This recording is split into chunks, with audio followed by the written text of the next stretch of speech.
இந்த ஆலயத்திலே இந்த கடற்கரை சுவாமி பார்க்கிற இடத்திற்கு வதனாரம்பத்துறை அப்படின்னு பேர். சோழ மாதரசி ஆகிய மாருத புரவல்லி அவளுக்கு ஒரு சாபம் ஏற்பட்டு குன்ம நோயும் குதிரை முகமும் வந்து விடுகிறது. அதிலிருந்து அவள் மீள வேண்டும், என்ன செய்வது என்று தெரியாது ஒவ்வொரு இடமாக போய் இறைவனை வழிபட்டு வருகின்றார்கள்.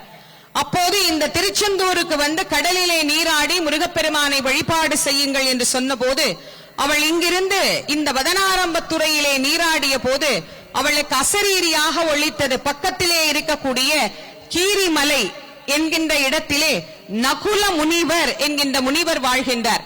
அந்த நகுல முனிவரை போய் சந்தித்தால் உனக்கு ஏற்படக்கூடிய இந்த சாபமும் பாவத்தையும் நீக்குவதற்கான வழியை அவர் சொல்லுவார் என்று கூறி அனுப்புகிறார். அவளுடைய வதனம் ஆரம்பிக்கப்பட்ட துறை, அதனால் இத்துறைக்கு வதனாரம்பத்துறை என்கின்ற பெயர் அமைகின்றது.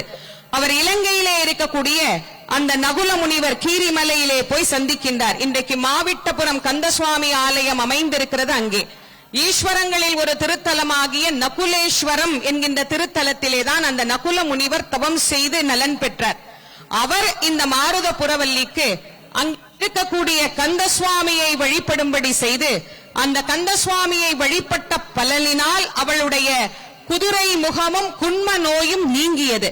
அப்படி கொடிய நோய்களை நீக்கி தன்னை வழிபடுகின்ற பக்தர்களுக்கு ஆனந்தத்தை அள்ளித்தரக்கூடிய தெய்வமாக விளங்கக்கூடியவர் தான் நம்முடைய செந்தில் ஆண்டவர்.